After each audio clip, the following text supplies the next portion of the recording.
하나님 감사합니다. 내가 서 있는 자리가 믿음의 자리임에 늘 감사드립니다.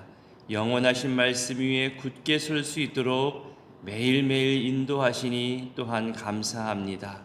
방금 부른 찬송의 가사처럼 내 평생 주님 약속하신 말씀 위에서 살아가게 하옵소서. 그 말씀과 믿음 위에서 찬송하며 살게 하시고 염려와 걱정과 근심 내려놓게 하시며 내 가족과 이웃과 세계 열방을 사랑으로 품고 기도하며 이 믿음 전파되기를 힘쓰며 살게 하옵소서. 하나님, 길어진 설 명절 연휴를 준비하면서 여기저기 소중한 사람들을 생각하고 사랑과 존경을 표현하고 또 감사함을 전달하는 이 시기에 하나님께서 만나게 하신 가족들과 가까운 지인들을 생각합니다.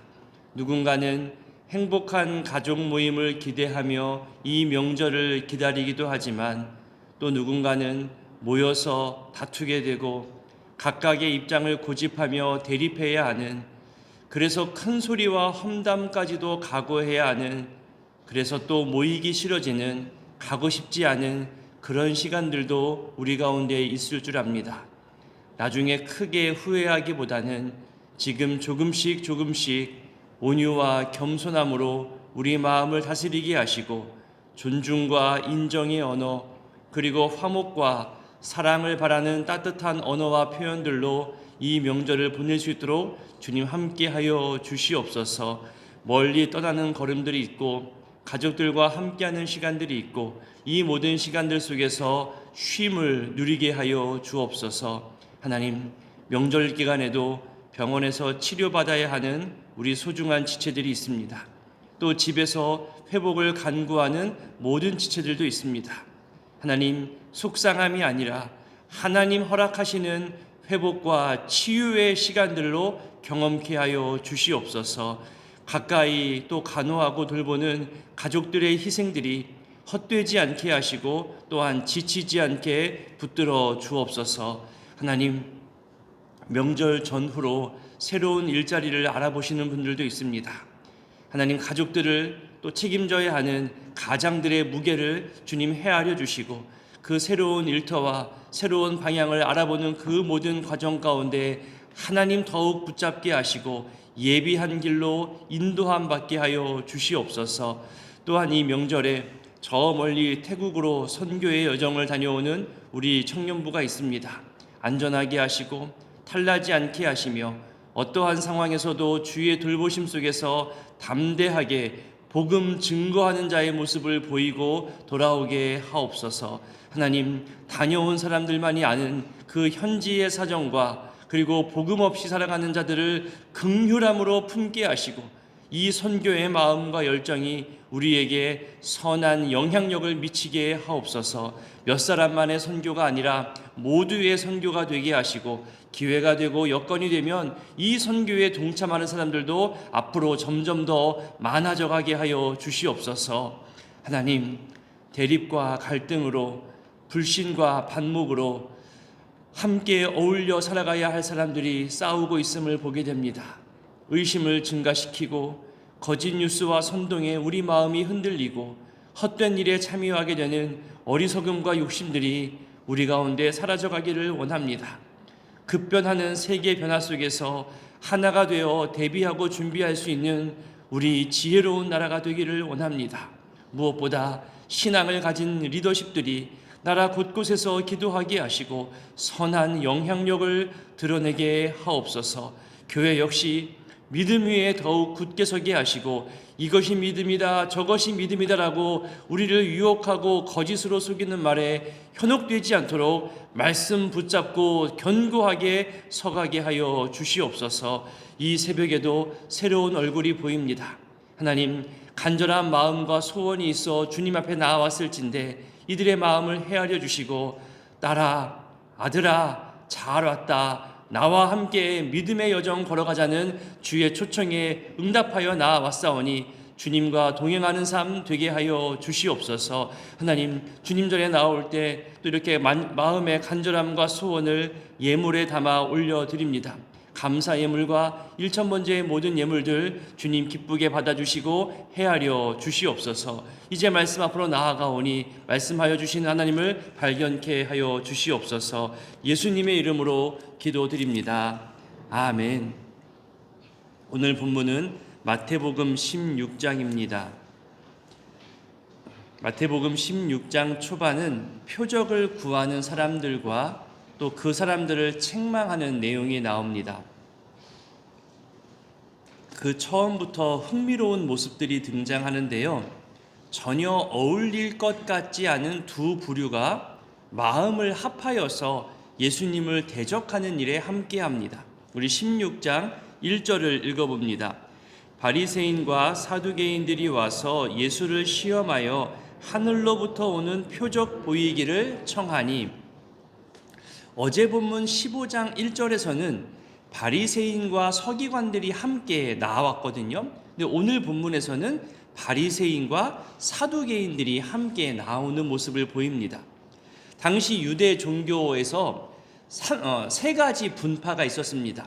바리새파, 에세네파, 그리고 사두개파였습니다.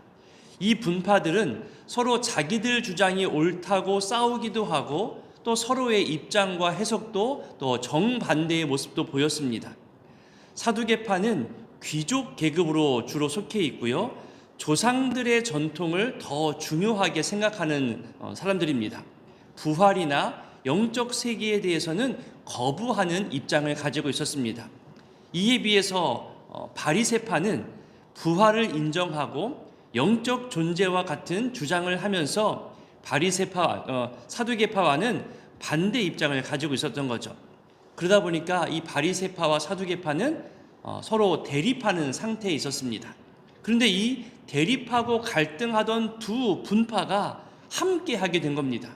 그것이 바로 예수님 때문이죠. 예수님을 대항하기 위해서 전혀 같이 할 수 없는 분파가 함께 하고 있는 겁니다. 자기들이 가지고 있었던 기존의 그 기득권에 예수님과 그 따르는 무리들이 도전한다는 생각이 들어서 예수를 대항하려 했는데 여기에 두 분파의 공통점이 맞춰진 거죠. 그래서 1절 표현처럼 예수님을 모함하려고 악한 목적을 가진 시험을 하러 나온 겁니다. 그 시험 내용이 뭐냐 하면 하늘로부터 오는 표적을 보여달라는 거죠. 여기서 말하는 하늘이 무엇이냐 하면 1차적으로는 저 해와 달과 별들이 떠있는 그 하늘 자체를 말하기도 하는 것이지만 하나님의 거처를 말하기도 합니다. 더 나아가서 하나님을 뜻하는 의미가 되기도 합니다. 옛날 하나님의 이름을 함부로 부르지 못했잖아요. 그래서 하나님이라는 이름보다는 하늘이라고 불렀던 겁니다. 그러니 여기서 하늘로부터 오는 표적이라는 말은 하나님께서 직접 보여주시는 어떤 기적, 표적을 지금 요구하고 있는 거죠. 이 말은 지금까지 예수님께서 보여주신 수많은 기적들이 하나님께로부터 온 것이 아니라는 의심의 말이 포함되어져 있는 겁니다. 또한 직접적으로 이제는 하늘로부터 보여주는 표적을 이제 좀 나타내 보여달라는 그런 엉뚱한 요구이기도 하죠. 하나님께서 그동안 하나님의 종들을 통해서 보여준 기적들 중에서 하늘과 관련된 여러 가지 기적들이 많았잖아요. 모세를 통해서는 하늘로부터 만나가 떨어지게 했습니다. 여호수아를 통해서는 하늘의 해와 달이 멈추어 서게 하는 기적도 보여줬죠. 사무엘을 통해서는 갑자기 하늘에서 큰 소리를 내게 했고요. 이렇게 하늘에서 직접 일어나는 초자연적인 현상들을 구약 성경에서 많이 열거되고 있는데 그만큼의 놀라운 것을 보여달라는 겁니다. 아마 이런 하늘의 기적, 이런 신비스러운 현상을 우리 주님이 보여주었다 할지라도 이들은 믿지 않았을 겁니다. 자기들이 생각해 놓은 그 틀로 또다시 시비를 걸면서 끝없이 공격할 것을 준비해서 또 왔겠지요. 여기에 예수님은 이런 요청을 거절하시면서 간접적인 답변으로 답하십니다. 그러면서 이 답변으로 이들을 꾸짖고 있는 거죠. 어떻게 하시는가 볼까요? 2절부터 4절까지를 읽어봅니다. 예수께서 대답하여 이르시되 너희가 저녁에 하늘이 붉으면 날이 좋겠다 하고 아침에 하늘이 붉고 흐리면 오늘은 날이 굳겠다 하나니 너희가 날씨는 분별할 줄 알면서 시대의 표적은 분별할 수 없느냐? 악하고 음란한 세대가 표적을 구하나 요나의 표적밖에는 보여줄 표적이 없느니라 하시고 아멘. 똑같은 하늘이라는 단어를 사용하셨잖아요. 하늘의 현상과 날씨에 대해서 이것을 보통 천기라고 하죠. 이 천기는 분별할 줄 알면서 영적 현상은 분별하지 못하는 그들의 상태를 지금 꾸짖고 계시는 겁니다. 각 시대마다 수많은 표적들이 있었어요. 메시아에 대한 예언들도 정말 많이 나왔죠. 그럼에도 너희들은 그것을 알지 못하느냐는 거예요. 그러면서 또 다른 표적만을 구하는 이런 모습을 보면서 영적 분별력이 마비되었다고 말씀하고 있는 겁니다. 그러면서 4절에서 악하고 음란한 세대라면서 더 확대하면서 질책하고 계십니다.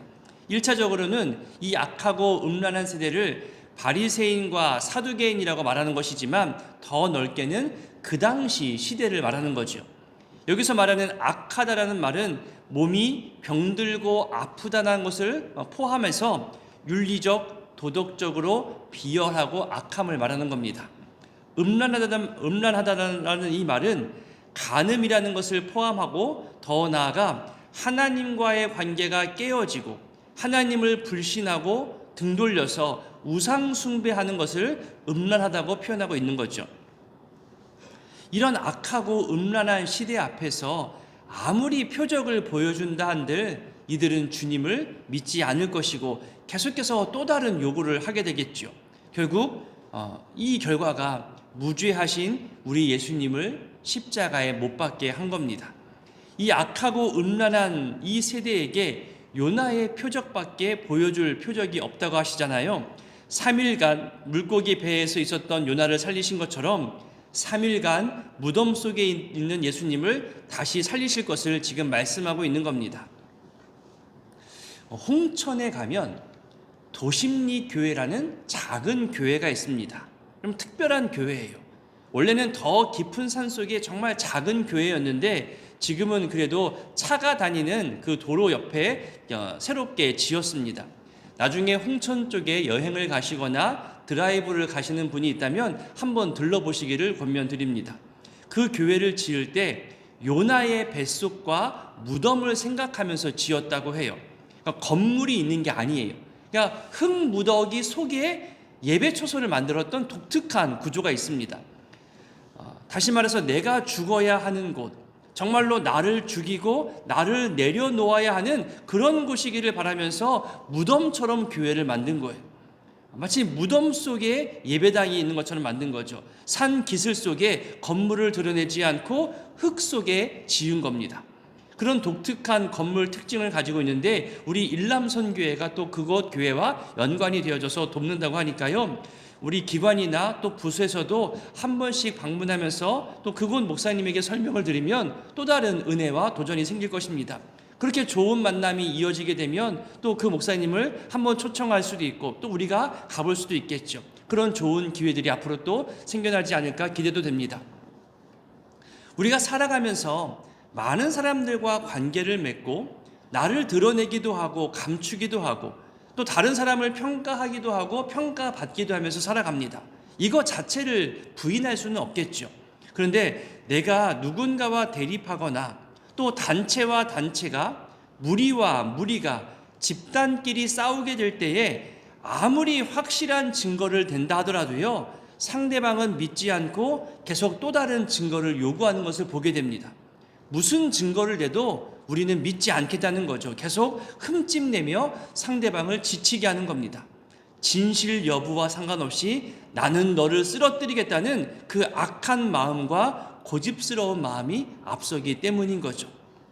혹시 내 자아가 너무 강하다거나 내가 누군가와 대립 중에 있거나 마음이 많이 상하고 불편한 그런 마음들이 있다면 홍천에 한번 다녀와 보십시오. 정말 무덤 속에 들어갔다 나오는 그런 느낌이 들 겁니다.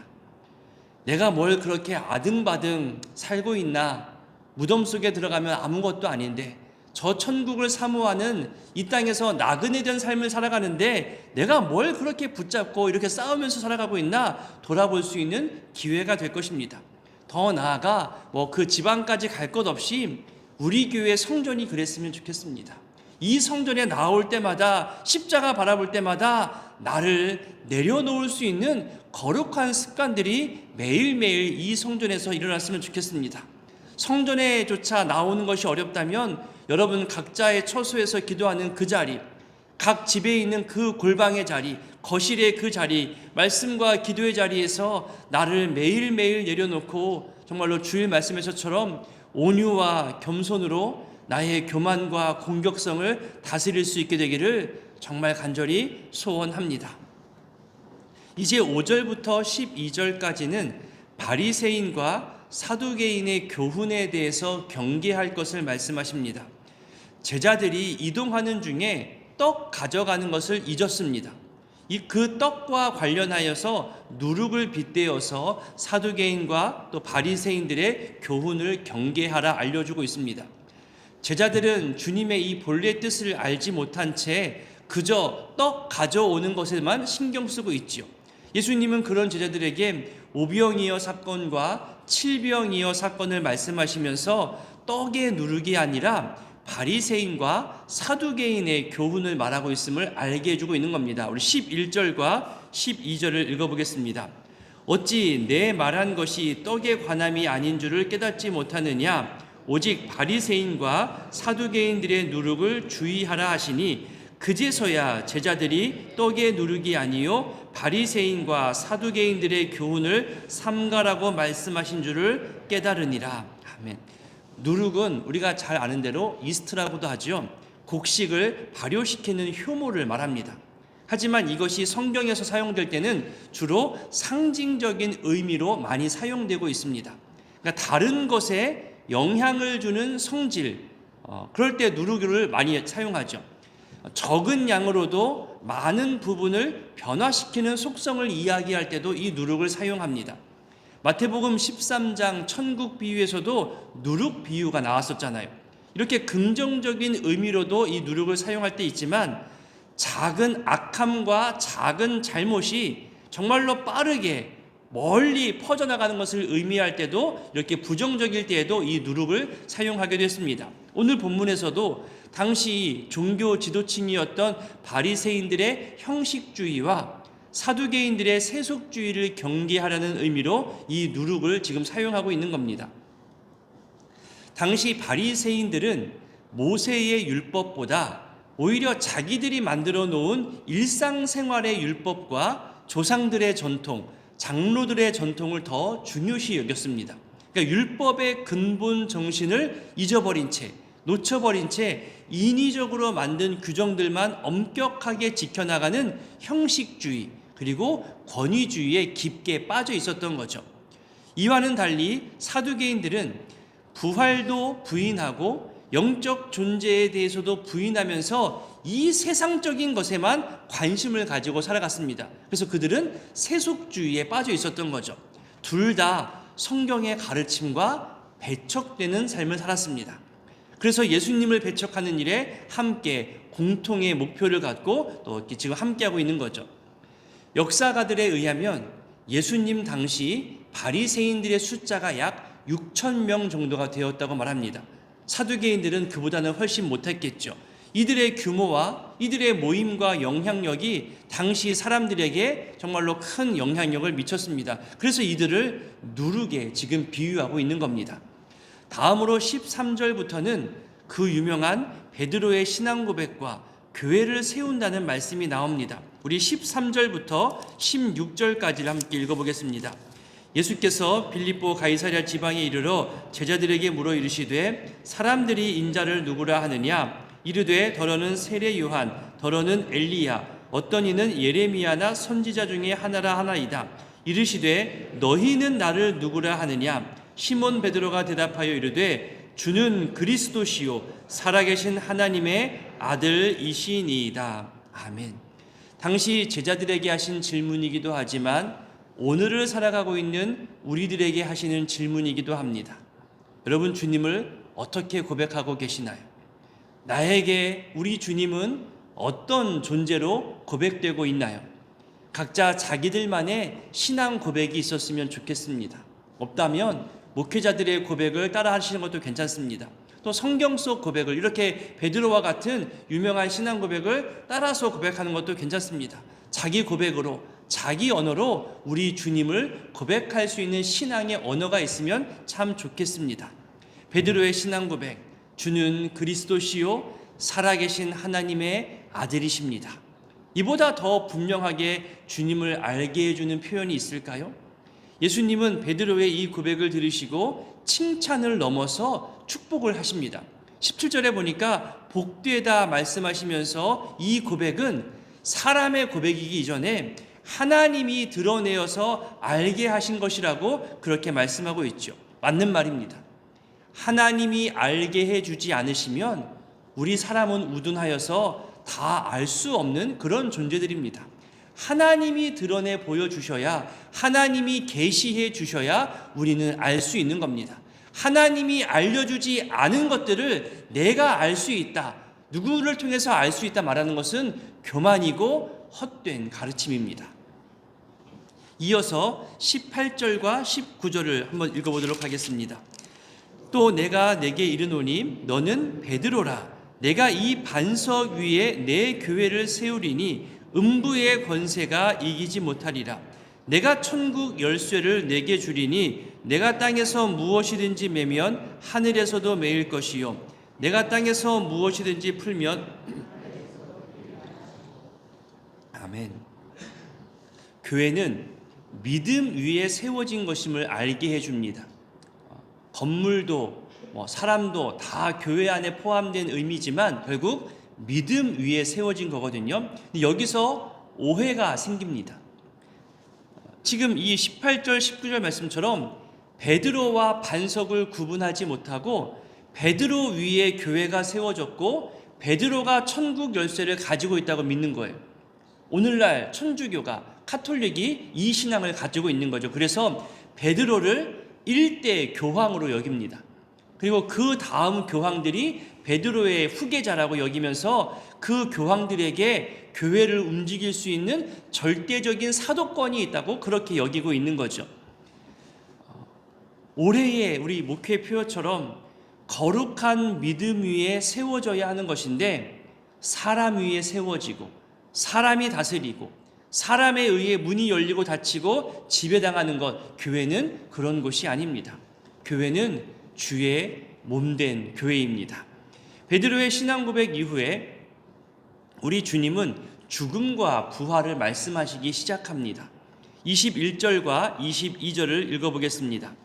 이때로부터 예수 그리스도께서 자기가 예루살렘에 올라가 장로들과 대제사장들과 서기관들에게 많은 고난을 받고 죽임을 당하고 제3일에 살아나야 할 것을 제자들에게 비로소 나타내시니 베드로가 예수를 붙들고 항변하여 이르되 주여 그리 마옵소서, 이 일이 결코 죽게 미치지 아니하리이다. 예수님 자신이 받을 고난과 죽음을 이야기할 때 베드로가 안 된다 하죠. 내가 그렇게 되지 못하게 힘쓰겠다고 이야기합니다. 말리죠. 인간적인 마음인 거고 스승을 아끼는 마음이 맞습니다. 하지만 사탄은 그런 마음들까지 교묘하게 이용하면서 예수님의 죽으심을 막으려고 하는 겁니다. 그래서 예수님이 사탄아 뒤로 물러가라고 베드로의 열심을 지적하셨습니다. 이런 상황에서 예수님은 제자의 모습에 대해서 가르칩니다. 우리 24절을 읽어보겠습니다. 이에 예수께서 제자들에게 이르시되 누구든지 나를 따라오려거든 자기를 부인하고 자기 십자가를 지고 나를 따를 것이니라. 세 가지 명령이 나오죠. 자기를 부인해라, 자기 십자가를 져라, 나를 따르라. 자기의 의지와 뜻이 옳다고 고집하는 것을 부인하고, 또 자기 십자가는 말 그대로 자기 욕심과 육체의 유혹을 허락하지 않고 담대하게 맞서는 것이 바로 자기 부인의 뜻입니다. 자기 십자가는 고난과 희생의 헌신이죠. 주님을 쫓아 따라간다는 것은 평생 해야 할 과제입니다. 한 번이 아니라 계속 요구되어지는 명령인 거죠. 이 예수님을 따라가야 하는 제자들이 어떤 삶을 살아야 할 것인지를 알려주는 이 말씀이 오늘날 우리들에게도 도전이 됩니다. 오늘의 이 말씀들을 기억하며 기도하실 때에 요나의 표적, 그리고 무덤을 생각하면서 자기 부인, 자기 십자가를 생각하며 내 것 내려놓고 내 고집 내려놓는 겸손함을 위해서 기도할 수 있기를 바랍니다. 올바른 신앙 고백과 올바른 믿음 위에 내 자신을 세워나가고 주님 닮아가기를 다짐하시면서 평생 이 믿음 가운데 살아갈 수 있기를 기도했으면 좋겠습니다. 또한 나라와 민족이 속히 안정되고 평화 가운데 임할 수 있게 되기를 또 기도해 주셨으면 좋겠습니다. 함께 주기도문으로 기도하겠습니다. 하늘에 계신 우리 아버지, 아버지의 이름을 거룩하게 하시며 나라가 오게 하시며 아버지의 뜻이 하늘에서와 같이 땅에서도 이루어지게 하소서. 오늘 우리에게 일용할 양식을 주시고 우리가 우리에게 잘못한 사람을 용서하여 준 것 같이 우리 죄를 용서하여 주시고 우리를 시험에 빠지지 않게 하시고 악에서 구하소서. 나라와 권능과 영광이 영원히 아버지의 것입니다. 아멘.